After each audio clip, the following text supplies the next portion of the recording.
Hello guys, നമ്മളിവിടെ 3 ഏത്തയ്ക്ക എടുത്തിട്ടുണ്ട്. 3 ഏത്തയ്ക്ക വെച്ചിട്ട് അടിപൊളി ഒരു പലഹാരം ഉണ്ടാക്കാൻ പോകുന്നത്. അപ്പോൾ വീഡിയോയിലോട്ടങ്ങ് പോയാലോ. അതിനായിട്ടുണ്ട് സാധനങ്ങളൊക്കെ വീഡിയോയിൽ പരിചയപ്പെടുത്താം. ഗോതമ്പൊടി എടുത്തിട്ടുണ്ട് ആവശ്യത്തിന്. ഗോതമ്പൊടിയിലേക്ക് ഉപ്പിട്ട് കൊടുത്തിരിക്കുകയാണ്. ജീരകം ഇട്ട് കൊടുത്തിരിക്കുകയാണ്. ജീരകം. മുട്ട പൊട്ടിച്ചൊഴിക്കുകയാണ്. മുട്ട ചേർത്തില്ലെങ്കിലും കുഴപ്പമില്ല. മുട്ട ഉള്ളവർ മാത്രം ചേർത്താൽ മതി, ഇല്ലാത്തവർ ചേർക്കേണ്ട. മുട്ടയൊക്കെ പൊട്ടിച്ചൊഴിച്ചു. ഇനി പഴമൊക്കെ പുഴുങ്ങി വെച്ച പഴങ്ങൾ ഉടച്ചെടുക്കുകയാണ് ചെയ്യുന്നത്. തേങ്ങാപ്പീര ഇച്ചിരി ചേർത്ത് കൊടുത്തു. പഞ്ചസാര ചേർത്ത് കൊടുത്തു. എന്നിവ ചേർത്ത് ബോൾ പരുവത്തിൽ ഉരുട്ടിയെടുക്കുകയാണ് ചെയ്യേണ്ടത്. ബോൾ രൂപത്തിൽ നമ്മൾ ഉരുട്ടിയെടുത്തിരിക്കുകയാണ്. വീഡിയോ കാണാം. നമ്മൾ ഇതുപോലെ ബാക്കിയുള്ള ബോളുകളും റെഡിയാക്കി എടുക്കുകയാണ് ചെയ്യുന്നത്.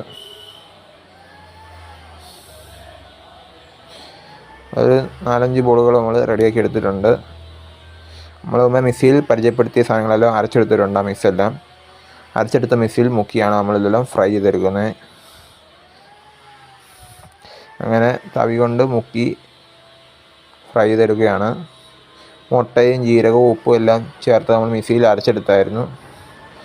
ആ മാവിൻ്റെ അകത്താണ് ഈ ഉരുട്ടി വെച്ച ബോളുകൾ മുക്കിയിടുന്നത്.